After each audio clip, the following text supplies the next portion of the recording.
শরীয়তপুরে পরীক্ষা শেষে বাড়ি ফেরার পথে সড়ক থেকে টেনে বাগানের ভেতরে নিয়ে এক শিক্ষার্থীকে দলবদ্ধ ধর্ষণের অভিযোগ উঠেছে। ভুক্তভোগী অনার্স প্রথম বর্ষের ওই শিক্ষার্থী জানান, বিকেলে পরীক্ষা শেষে তিনি এক সহপাঠীকে নিয়ে বাড়ির উদ্দেশ্যে রওনা দেন। বাসের অপেক্ষা করে না পেয়ে দুজনে হেঁটে বন বিভাগের সামনে পৌঁছালে হঠাৎ কয়েকজন যুবক তাদের গতিরোধ করে। এক পর্যায়ে জোরপূর্বক ভেতরে নিয়ে গিয়ে তাকে ও তার সহপাঠীকে মারধর করে মোবাইল ছিনিয়ে নেয় এবং টাকা দাবি করে।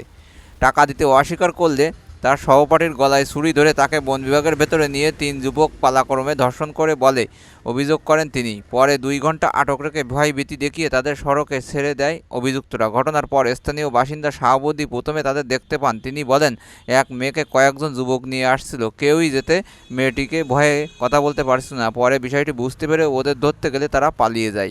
আর বন্ধুরা, তোমাদের এই ভিডিওটা দেখে যদি একটু ভালো লাগে তাহলে আমার চ্যানেলটা সাবস্ক্রাইব করতে ভুলবে না। ভালো থাকো আর সাথে একটা লাইকও দিও।